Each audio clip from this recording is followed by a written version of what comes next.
अस्सलाम वालेकुम दोस्तों, मज़ेदार उर्दू कहानियों के चैनल में एक नई कहानी के साथ हाजिर हूँ। कहानी शुरू करने से पहले आप लोगों से दरख्वास्त है कि जिन लोगों ने अभी तक हमारा चैनल सब्सक्राइब नहीं किया वो चैनल सब्सक्राइब करें और बेल आइकन पर ज़रूर क्लिक करें ताकि आपको नई आने वाली कहानियाँ मिलती रहें। शुक्रिया। तो चलते हैं आज की नई कहानी की तरफ। एक लकड़हारे की शेर के साथ दोस्ती हो गई। लकड़हारा जब भी जंगल में लकड़ियाँ काटने जाता, शेर उसके पास आ जाता और दोनों खूब बातें करते। लकड़हारा भी बगैर किसी खौफ के शेर के पास बैठा रहता, क्योंकि उसे यकीन था कि शेर उसे कभी नुकसान नहीं पहुंचाएगा। एक दिन एक आदमी ने दोनों को पास बैठते देख लिया। वो बहुत हैरान हुआ।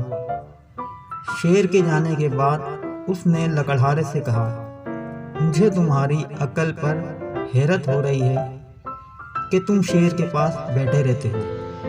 अगर उसने तुम्हें कोई नुकसान पहुंचा दिया तो? लकड़हारे ने जवाब दिया, शेर मेरा दोस्त है और मुझे उस पर एतमाद है कि वो कभी मुझे नुकसान नहीं पहुंचाएगा। उस आदमी ने कहा, मान लिया तुम्हारा दोस्त है, लेकिन ये भी तो देखो कि वो एक दरिंदा है और तुम किसी दरिंदे पर कैसे एतबार कर सकते हो। उसको जब कहीं और से खुराक ना मिली तो वो तुम पर भी हमला करके तुम्हें अपनी खुराक बना सकता है।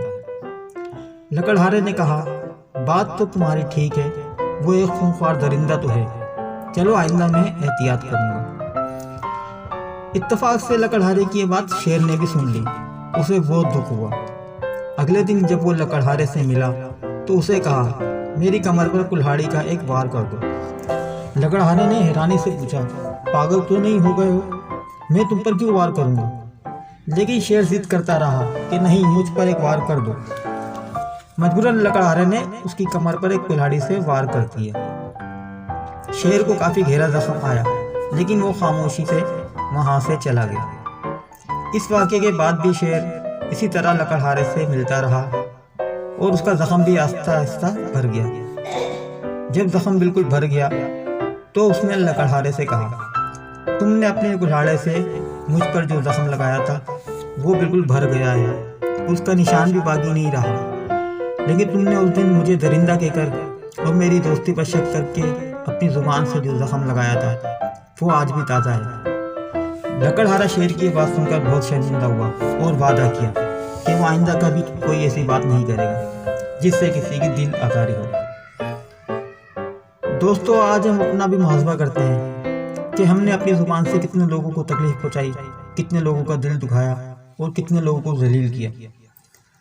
हम तो कहकर भूल जाते हैं, लेकिन बाज़ दफ़ा हमारे कहे हुए चंद अल्फाज किसी की ज़िंदगी तबाह करने के लिए काफ़ी होते हैं।